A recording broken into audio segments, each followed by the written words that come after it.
بسم اللہ الرحمن الرحیم۔ شروع اللہ کے نام سے جو بڑا مہربان نہایت رحم والا ہے۔ اعوذ باللہ من الشیطان الرجیم، بسم اللہ الرحمن الرحیم۔ الحمد للہ والصلاۃ والسلام علی اہلہا، اللہم صلی علی محمد وآل محمد وعجل فرجہم۔ محترم ناظرین و سامعین، السلام علیکم۔ آج کی نئی ویڈیو کے ساتھ حاضر خدمت ہے، میں ہوں علی روحانی اور آپ دیکھ رہے ہیں ہمارا آفیشیل یوٹیوب چینل۔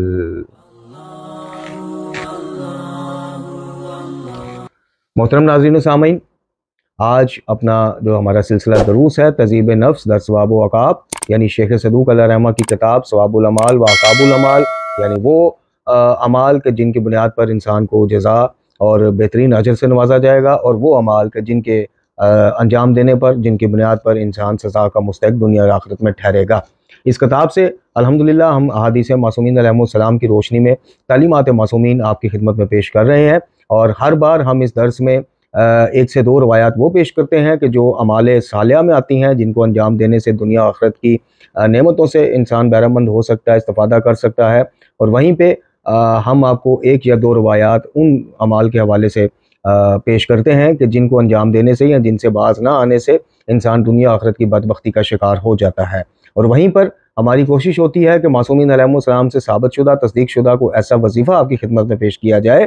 کہ جو انجام دینے سے ہماری دنیاوی مسائل، نفسیاتی مسائل اور دیگر مسائل جو ہیں وہ ختم ہو سکے یا ان میں کمی واقع ہو سکے۔ تو آج کے درس میں بھی انشاءاللہ یہی پیٹرن رہے گا کہ ہم سب سے پہلے آپ کی خدمت میں جو ہے وہ روایت پیش کریں گے جو اعمال انجام دینے سے انسان اللہ تعالیٰ کے انعامات کا مستحق ٹھہرتا ہے، اور اس کے بعد وہ روایات کہ جن کے انجام نہ دینے کے بارے میں بڑی تاکید ہے اور ان کے انجام دینے سے انسان سزا کا مستحق ٹھہرتا ہے، اور پھر آخر میں ایک ایسا آج الحمدللہ ایک ایسی چیز، ایک ایسا وظیفہ اور ایک ایسا عمل آپ کی خدمت میں پیش کریں گے کہ جس کی بابت خود امام صادق علیہ السلام سرکار نے گارنٹی دی ہے کہ اپنی دعا کا اختتام ان کلمات پر کرو، ان الفاظ کے ساتھ کرو، ممکن ہی نہیں کہ تمہاری حاجت پوری نہ ہو۔ اب بات صرف آپ کے اور میرے جو ہے نا یقین کامل کی ہے کہ ہم ائمہ طہار کے جو مصدقہ اقوال ہیں، احادیث ہیں یا بتائے ہوئے وظائف ہیں، ان کو کس طرح سے اس پہ یقین رکھتے ہیں اور کس نیت سے انجام دیتے ہیں۔ بس سن لیا، دو چار دفعہ کہہ دیا اور نہیں جی دعائی پوری نہیں ہوئی، جی غلط روایت پڑھی یا ضعیف روایت پڑھی، ہماری تو ہوتی نہیں، اس طرح نہیں۔ آپ کا کام ہے کہ جو بتا دیا گیا اس پہ عمل کریں، نتیجہ جلد یا بدیر کب پہنچنا آپ تک یہ اللہ کا کام ہے۔ اور اگر امام یعنی نبی یا امام کسی چیز پہ مہر تصدیق ثبت کر دیں کہ ایسا کرو تو ممکن نہیں ہے، ایسا نہ ہو، تو پھر یقین کامل رکھیے کہ ایسا ہی ہے، کہ پھر واقعی ممکن نہیں ہے کہ اگر امام نے کہا ہے کہ اپنی دعا کا اختتام ان الفاظ پر کرو، ممکن نہیں ہے کہ دعا قبول نہ ہو، تو پھر ایسا ہی ہے۔ اب یہ نہیں ہے کہ ادھر آپ کے ہاتھ نیچے ہوں تو جناب ادھر فوراً آپ کو انڈیکیشنز آ جائیں کہ جو آپ نے مانگا تھا مل گیا، ایسا بھی ممکن ہے، اللہ ہر چیز پہ قدرت رکھتا ہے، لیکن یہ واجب یا ظاہر ضروری تو نہیں ہے کہ اسی وقت اس کا جو ہے آپ کو کبھی بھی اللہ تعالیٰ نواز سکتا ہے، اور وہ بہتر جانتا ہے کہ دعا کو کب اور کس وقت اس نے قبول کرنا ہے، یا اس کے بدلے کو بہتر چیز عطا کرنی ہے، یا اس کو آخرت کے لیے ذخیرہ کرنا ہے، یا جو چیز دعا میں مانگی گئی ہے وہ اگر آپ کو نہیں ملتی لیکن اس کے بدلے میں کتنی ایسی چیزیں، کتنی ایسی نحوسات، حادثات، آفات و بلیات آپ کی طرف آ رہی تھیں کہ جو اللہ تعالیٰ نے پھر ٹال دیں، ان کو روک دیا کہ میرے بندے نے مجھ سے یہ طلب کیا، اس کو کسی حکمت اور مصلحت کے تحت وہ اللہ بہتر جانتا ہے، نہیں وہ ملا، لیکن اس کے بدلے اس کی طرف آنے والی اتنی مصیبات، آفات و بلیات کو روک دیا جاتا ہے، فرشتوں کو حکم دے دیا جاتا ہے۔ تو یہ اس کی حکمتوں میں دخل اندازی اور چھیڑ خانی کرنے کی ہمیں ضرورت نہیں، اور نہ اتنے ڈیپتھ میں جا کے اس کی حکمتوں کے بارے میں سوچنا چاہیے، اس سے بھی ائمہ نے ہمیں منع کیا ہے۔ ہمارا کام ہے کہ جو بتا دیا گیا ہے اس پہ یقین کرتے ہوئے اس کو سر انجام دیں، اس پر عمل کریں، نتیجہ کب نکلنا ہے، کیسا نکلنا ہے، یہ اللہ رب العزت کی ذات بہتر جانتی ہے۔ تو باقاعدہ اپنے درس کو شروع کرنے سے پہلے ایک گزارش آپ سے اور کریں گے کہ الحمدللہ ہم نے مرکز تبلیغات توحید و ولایت کو باقاعدہ ایک اس کی شکل دے دی ہے، ایک ادارے کی شکل آپ کہہ لیں، ایک تبلیغات کے ضمن ایک مرکز کی شکل آپ کہہ لیں، آرگنائزیشن کی شکل کہہ لیں۔ ہم آپ کو اس ضمن دعوت پیش کرتے ہیں کہ آئیے مرکز تبلیغات سے جڑ جائیے، اگر آپ چاہتے ہیں کہ آج کے اس پرفتن دور میں اور ملاوٹ شدہ جو مکتب پیش کیا جاتا ہے اس کے دور میں آپ تک قرآن اور حدیث کی اصل تعلیمات پہنچیں، احادیث معصومین علیہ السلام پہنچیں، تعلیمات معصومین پہنچیں، سنت معصومین پہنچیں، اور آپ بھی اگر اسی سوچ کے حامل ہیں کہ ہمیں بھی دیگر برادران اسلامیہ کی طرح ہمارے اندر بھی کوئی اس طرح کا تبلیغی سیٹ اپ ہونا چاہیے، کوئی تبلیغی بات ہونی چاہیے، تبلیغی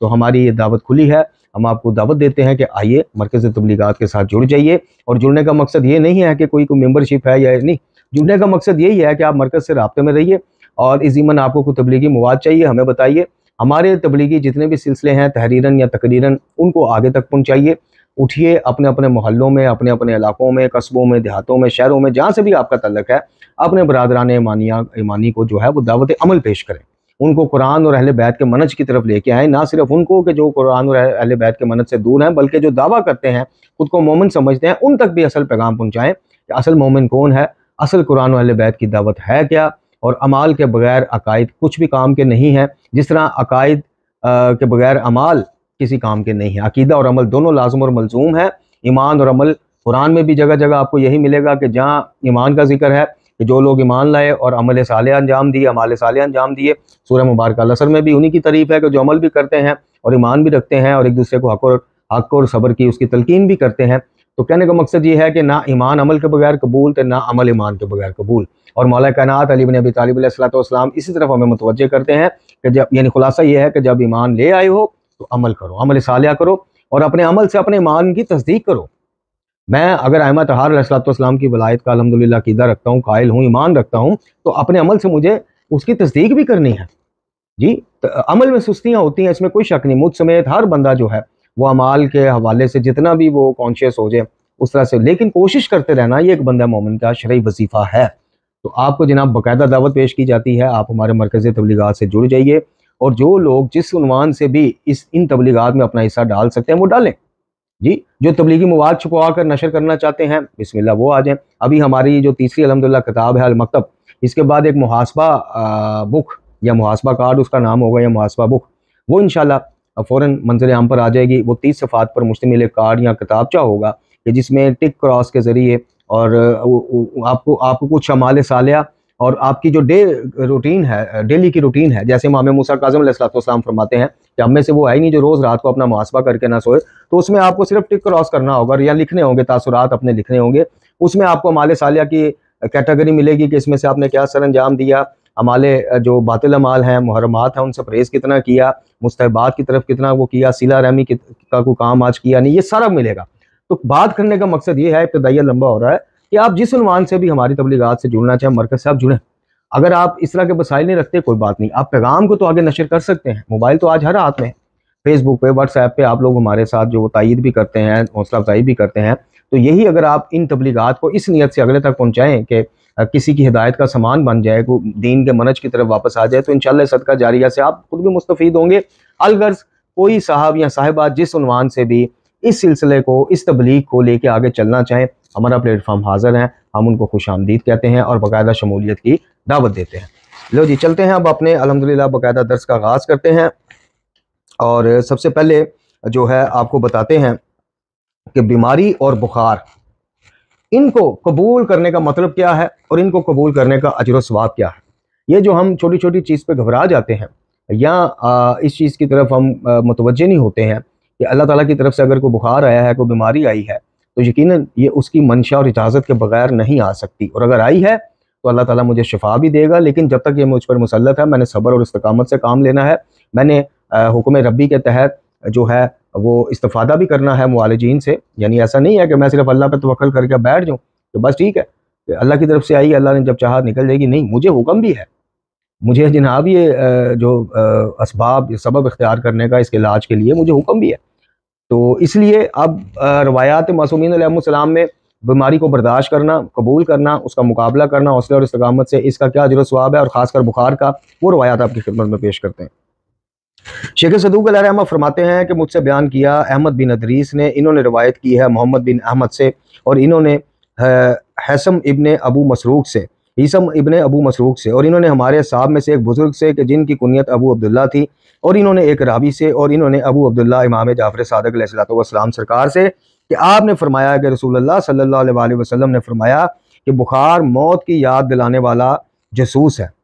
اور اللہ تعالیٰ نے اس کو اپنی زمین میں قید کر دیا ہے. اس کی گرمی اور حرارت جہنم میں سے ہے، اور یہ ہر مومن کا جہنم کی آگ سے حصہ ہے. اس کے بعد لکھتے ہیں کہ انہوں نے مطلب اسی روایت کو ایک اور ترک سے وہ جناب امام علی زین العابدین علیہ الصلوۃ والسلام سے نقل کرتے ہیں کہ آپ نے فرمایا کتنا اچھا مرض ہے بخار کہ جو جسم کے ہر عضو کو بلا کا حصہ عطا کرتا ہے، اور کوئی اچھائی نہیں اس شخص میں کہ جو کبھی اس میں یعنی بخار میں مبتلا نہیں ہوتا۔ پھر ایک اور روایت کا سلسلہ اسناد بیان کرنے کے بعد کہتے ہیں انہی سرکار سے سید الساجدین سے کہ بے شک مومن جب ایک بخار میں مبتلا ہوتا ہے تو اس سے گناہ اسی طرح جدا ہو جاتے ہیں جیسے درخت کے پتے۔ بے شک جب وہ اپنے بستر مرض پر ہوتا ہے تو اس کا کرہانہ سبحان اللہ پڑھنے کے مترادف ہے، اس کا چلانا لا الہ الا اللہ پڑھنا کے مترادف ہے یعنی شدت مرض سے، اور اس کا بستر پر کروٹیں بدلنا اس شخص کے جیسا ہے جو رائے خدا میں تلوار سے جنگ لڑ رہا ہو۔ پس اگر وہ صحت مند ہو کر اپنے بھائیوں اور ساتھیوں کے درمیان اللہ رب العزت کی عبادت کرتا ہو تو اس کے لیے مغفرت ہو چکی، پس سعادت مندی ہے اس کے لیے اگر اس نے توبہ کی، اور افسوس ہے اس کے لیے اگر وہ واپس یعنی صحت مند ہونے کے بعد اپنے سابقہ گناہ بخشوانے کے بعد واپس انہی برائیوں کی طرف پلٹ جائے تو پھر اس پر افسوس ہے، اور عافیت میرے نزدیک سب سے زیادہ پسندیدہ ہے۔ اس کے بعد جناب رات کے بخار کا ثواب اس ضمن میں ایک روایت کا سلسلہ اسناد بیان کرنے کے بعد سید الساجدین امام علی زین العابدین علیہ الصلوۃ والسلام سے ہی روایت کو نقل کرتے لکھتے ہیں کہ رات کا بخار 1 سال کا کفارہ ہے، یہ اس وجہ سے کیونکہ اس کا درد جسم میں 1 سال تک باقی رہتا ہے۔ پھر میرے والد فرماتے ہیں، شیخ صدوق کہتے ہیں سلسلہ اسناد پورا نقل کرنے کے بعد ابو عبداللہ امام جعفر صادق علیہ الصلوۃ والسلام سے نقل کرتے ہیں کہ رات کا بخار گزشتہ اور آئندہ دونوں کے لیے کفارہ بن جاتا ہے۔ پھر ایک اور روایت جس کا عنوان ہے کہ اس شخص کا ثواب جو رات میں بیمار ہو اور اس بیماری کو قبول کرتے ہوئے اللہ تعالیٰ کا شکر ادا کرے۔ مجھ سے بیان کیا محمد بن حسن نے، انہوں نے سماعت کیا محمد بن حسن صفار سے، انہوں نے عباس ابن معروف سے، اور انہوں نے حسن بن علی بن فضال سے، اور انہوں نے ظریف بن ناصیہ سے، اور انہوں نے ابو عبد الرحمن سے، انہوں نے ابو عبداللہ امام جعفر صادق علیہ السلام سے۔ راوی کہتا ہے کہ میں نے امام کو فرماتے ہوئے سنا کہ جو شخص رات کو بیمار ہو اور اس بیماری کو قبول کرتے ہوئے اس بیماری کو لے لے اور اللہ تعالیٰ کا اس پر شکر بھی ادا کرے تو یہ بیماری اس کے لیے 70 سال کا کفارہ قرار پائے گی۔ راوی نے کہا کہ میں نے عرض کی قبول کرتے ہوئے لے لے اے امام اس کا کیا مطلب ہے؟ تو امام نے فرمایا کہ یعنی اپنی اس حالت پر صبر کر جائے، چیخے چلائے نہ، تنگ نہ پڑے، مایوس نہ ہو، اپنے آپ کو جو ہے بالکل وہ لا علاج تصور نہ کرے بلکہ اللہ پہ شفا کی امید رکھ کے دعا کرے اور صبر و استقامت کے ساتھ اس کا سامنا کرے۔ تو امام کے بقول یہ ایسے ہی ہے کہ جیسے اس نے شکر ادا کرتے ہوئے کہ ٹھیک ہے میرے رب نے میرے لیے صحت پسند کی تب بھی الحمدللہ شکر اس کی ذات کا، اگر میرے رب نے اب وقتی طور پہ بیماری کو میرے لیے بھیجا ہے پسند کیا ہے تو بھی شکر ہے اس کا۔ تو اس نیت اور اس صبر کا عوض 70 سال کے گناہوں کا کفارہ جو ہے وہ یہ بیماری قرار پائے گی۔ اچھا جی، اس کے بعد سلسلہ اسناد کو بیان کرتے ہوئے امام علی رضا علیہ السلام سے ایک روایت نقل کرتے ہوئے لکھتے ہیں کہ مرض مومن کے لیے پاکیزگی اور رحمت ہے اور کافر کے لیے عذاب اور لعنت ہے، بے شک مرض مومن کے ساتھ برقرار رہتا ہے یہاں تک کہ اس کے اوپر کوئی گناہ باقی نہیں رہتا۔ تو یہ اور بھی روایات ہیں لیکن مختصراً یہ آپ کی خدمت میں ہم نے روایت پیش کی۔ اب چلتے ہیں جی آج کے عقاب الاعمال کے جو باب ہیں ان میں سے کچھ 2 روایت آپ کی خدمت پیش کرتے ہیں۔ یعنی عقاب الاعمال وہ اعمال کے جن کی بنیاد پر ٹھیک ٹھاک جناب سزا کے خدا نہ خواستہ ہم مستحق ٹھہر سکتے ہیں اگر ہم ان سے نہ بچیں تو۔ اس کا عنوان ہے جھوٹی گواہی دینے اور گواہی کو چھپانے والے کی سزا۔ ہم دیکھتے ہیں اکثر اوقات دفاتر میں، گھروں میں، محلوں میں، کسی بھی اس جگہ پہ ہم گواہی دیتے وقت اپنے تعلقات کو دیکھتے ہیں کہ جس کے حق میں ہم گواہی دے رہے ہیں اس سے ہمارا کوئی لینا دینا نہیں، اور ہماری گواہی جس کے خلاف جائے گی وہ ہمارا بھائی ہے، دوست ہے، کولیگ ہے، رشتہ دار ہے، جی کسی بھی طرح کا تعلق ہے تو ہم اس کی بنیاد پر گواہی دیتے ہیں یا گواہی کو چھپاتے ہیں۔ اب یہ کتنا بڑا سنگین جرم ہے اس کا قرآن میں بھی ذکر ہے، قرآن مجید فرقان حمید میں بھی کہا گیا ہے کہ یعنی خلاصہ پیش کر رہا ہوں کہ گواہی حق کی دو، چاہے وہ تمہارے اپنے یا تمہارے رشتہ داروں کے خلاف کیوں نہ جائے، ماں باپ کے خلاف کیوں نہ جائے۔ تو یہ سنگین جرم ہم کرتے ہیں اپنی زندگیوں میں محض اس لیے کہ جناب جس کے حق میں گواہی دے رہے ہیں وہ اگر ہمارے جاننے والا یا واسطے والا تو ہم سے راضی ہو جائے گا، جناب کل کو وہ ہمیں فیور دے گا، نہیں،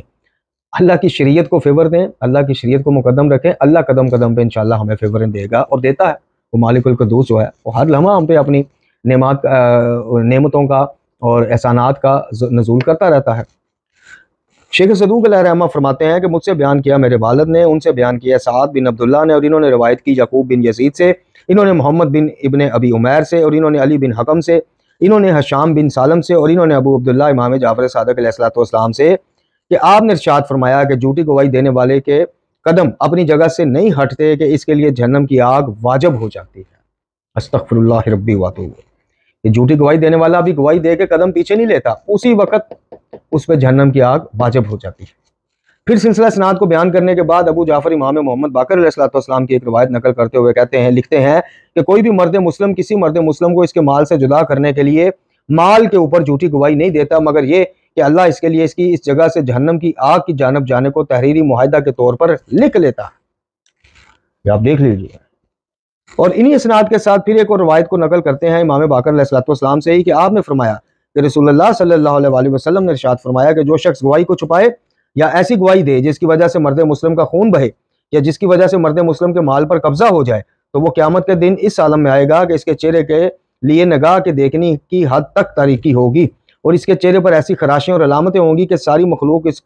اس کو نام و نسب سے پہچان لے گی۔ اور جو شخص حق کی گواہی دے کہ جس کی وجہ سے کسی مرد مسلم کا حق زندہ ہو جائے، تو وہ قیامت کے دن اس عالم میں آئے گا، اس کے چہرے کے لیے نگاہ کے دیکھنے کی حد تک نور چھایا ہوگا اور اس کو ساری مخلوق نام و نسب سے پہچان لے گی۔ پھر امام نے ارشاد فرمایا کہ تم نے نہیں دیکھا کہ اللہ عز و جل فرماتا ہے وَأَقِیمُوا شَہَادَةَ لِلَّهِ، اور تم لوگ اللہ کے لیے گواہی کو قائم کرو، سورہ مبارکہ طلاق۔ پھر سلسلہ اسناد کو بیان کرنے کے بعد امام جعفر صادق علیہ السلام سے منسوب ایک روایت کو نقل کرتے ہوئے لکھتے ہیں کہ جھوٹی گواہی دینے والوں کو کوڑا مارا جائے گا اور اس کے لیے کوئی وقت معین نہیں، اور یہ کام امام کا ہے، اور ان جھوٹے گواہوں کو گھمایا جائے گا تاکہ پہچان لیے جائیں اور پھر سے جھوٹی گواہی نہ دے سکیں۔ راوی کہتا ہے کہ میں نے امام علیہ السلام سے عرض کی کہ اگر وہ لوگ توبہ کر لیں اور اپنی اصلاح کر لیں تو اس کے بعد ان کی گواہی قبول کی جائے گی۔ امام نے فرمایا کہ جب وہ توبہ کر لیں گے تو اللہ رب العزت ان کی توبہ قبول کر لے گا اور اس کے بعد ان کی گواہی قابل قبول ہو جائے گی۔ پھر ایک اور سلسلہ اسناد کے بعد امام صادق علیہ السلام سے مروی ایک روایت، امام نے ارشاد فرمایا کہ وہ اس مال کو ادا کرے کہ جس مال کے خلاف اس نے گواہی دی تھی، اسی مقدار میں کہ جو اس کی جھوٹی گواہی کی وجہ سے کسی مرد مومن کے ہاتھ سے چلا گیا، خواہ وہ مال نصف کے برابر ہو یا ایک تہائی کے برابر۔ اگر اس نے اور ایک اور شخص نے گواہی دی تھی تو پھر وہ نصف رقم ادا کرے گا، اور نصف رقم وہ کہ جو دوسرا جھوٹا گواہ ہے، تو پھر جا کے اللہ سے توبہ کرے، پہلے حقدار کا حق ادا کر۔ اسی طرح جھوٹی قسم کھانے والے کی سزا کی باب میں لکھا جاتا ہے کہ سلسلہ اسناد کے بعد امام جعفر صادق علیہ السلام فرماتے ہیں کہ جو شخص کسی گواہی دینے کے موقع پر قسم کھائے جبکہ اسے معلوم ہو کہ وہ جھوٹا ہے، تو یقیناً اس نے اللہ کے ساتھ کھلم کھلا لڑائی کی تیاری کر لی۔ الیاذ باللہ، اللہ رب العزت کے ساتھ لڑائی کی کھلم کھلا تیاری، یہ جانتے ہوئے کہ جو میں قسم کھا کے گواہی دے رہا ہوں غلط ہے، غلط کر رہا ہوں، جھوٹی قسم کھا رہا ہوں، جھوٹی گواہی دے رہا ہوں، تو پھر وہ ایسا ہی ہے کہ جیسے وہ تیار ہو گیا کہ ٹھیک ہے جی معاذ اللہ میں اللہ سے بھی لڑنے کو تیار ہوں۔ اب یہ آپ سنگینیاں دیکھتے جائیں، بظاہر کوئی ایسی بات نہیں، لیکن سنگین نتائج بھگتنے کے لیے پھر ہمیں تیار رہنا چاہیے۔ پھر ہمیں جب نتیجہ ملے تو پھر ہمیں تب بھی یہی کہنا چاہیے کہ کوئی بات نہیں جی، کیا ہے تو بھگتیں گے، اور یہ ہمت اور یہ جسارت کوئی نہیں کر سکتا، اس لیے سوچ سمجھ کر۔ پھر جناب سلسلہ اسناد کو نقل کرنے کے بعد امام صادق علیہ السلام کی ایک اور روایت کہ بے شک ایسی جھوٹی قسم کہ جس کی وجہ سے کسی کے حق میں اور دوسرے کے نقصان میں حکم جاری ہو جائے، یہ گھروں کو ویران اور برباد کر دینے والی چیز ہے۔ اللہ۔ پھر فرمایا امام باقر علیہ السلام سے روایت کرتے ہوئے کہ آپ نے فرمایا کہ رسول اللہ صلی اللہ علیہ وسلم کا ارشاد گرامی کہ تم لوگ جھوٹی قسم سے بچو، بے شک جھوٹی قسم گھروں کو گھر والوں سے خالی اور ویران کر کے چھوڑتی ہے۔ پھر سلسلہ اسناد کے بعد امام صادق علیہ السلام کی ایک روایت کہ آپ نے اپنے پدر بزرگوار سے، جناب نے اپنے آباء طاہرین سے، کہ رسول اللہ صلی اللہ علیہ وسلم نے ارشاد فرمایا کہ ایسی جھوٹی قسم کہ جس کی وجہ سے کسی کے حق میں اور دوسرے کے نقصان میں حکم جاری ہو جائے، یہ چیز گھروں کو ویران اور برباد کر کے چھوڑتی ہے۔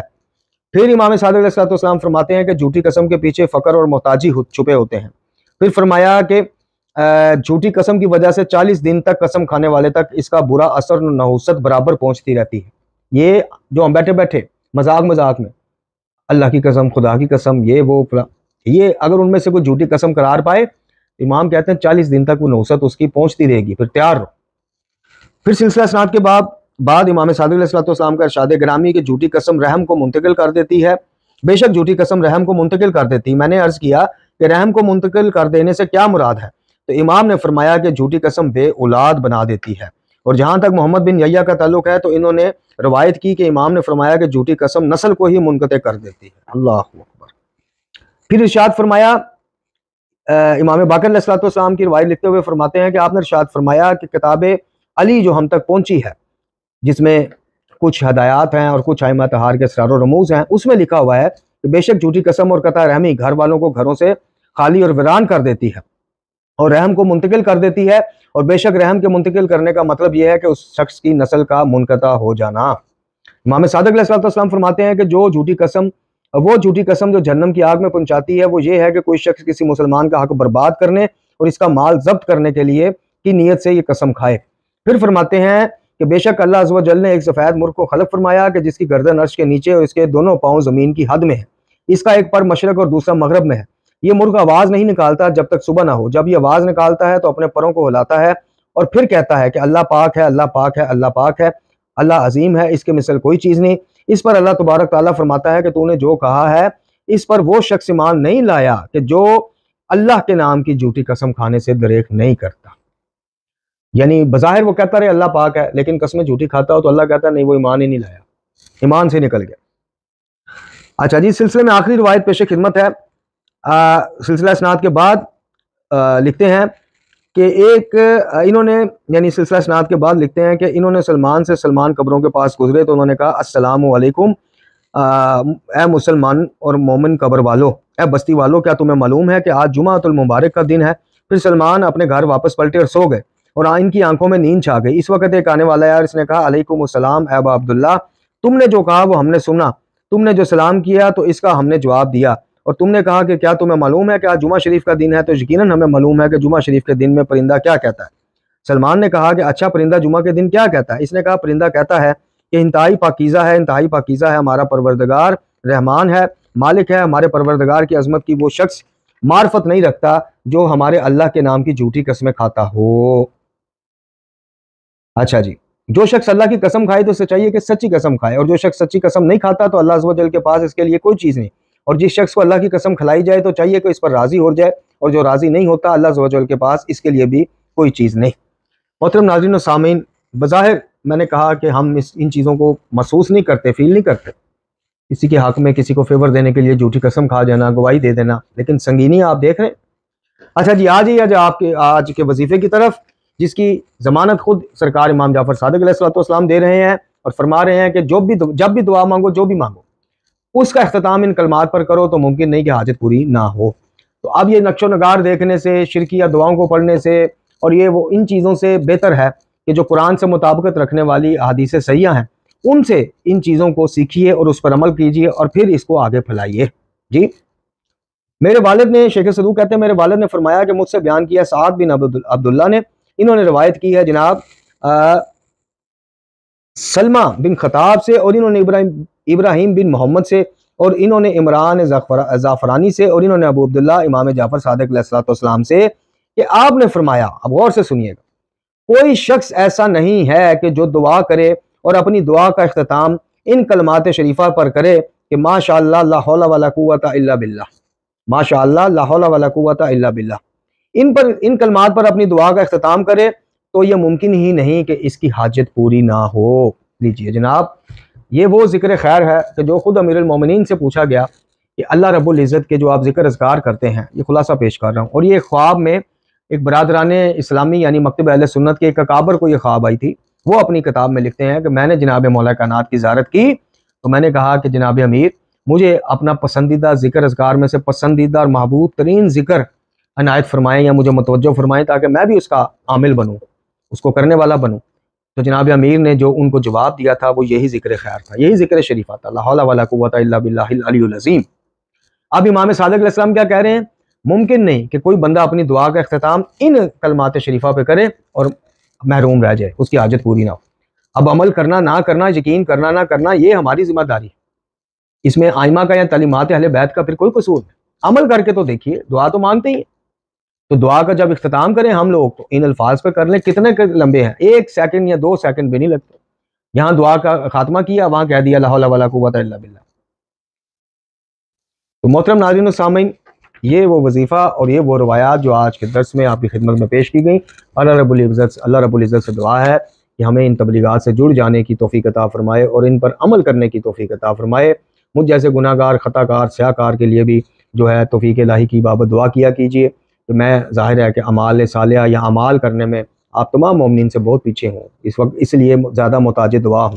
اللہ رب العزت ہماری ان خدمات کو قبول فرمائے۔ آخر میں پھر وہی دعوت کہ آئیے مرکز تبلیغات کا ساتھ دیجیے، مرکز تبلیغات سے جڑ جائیے، کوئی ممبرشپ والی بات نہیں، کوئی منتھلی چندہ مندہ یہ کوئی نہیں، جڑنے کا مقصد ہے کہ ان تبلیغات کو سنیے، سمجھیے، عمل کیجیے، آگے پھیلائیے۔ ان تبلیغات کے لیے نشر و اشاعت کے لیے اگر اللہ تعالیٰ نے آپ کو مالی استطاعت دی ہے تو بسم اللہ کیجیے، کوئی بھی عظیم اپنے کام لے لیجیے، اور اگر وہ نہیں کر سکتے تو پریکٹیکل فزیکل جا کے لوگوں کو دعوت دیجیے، فونوں پہ دعوت دیجیے اور ان تبلیغات کو آگے سے آگے بڑھائیے اور پہنچائیے۔ وآخر دعوانا الحمدللہ رب العالمین۔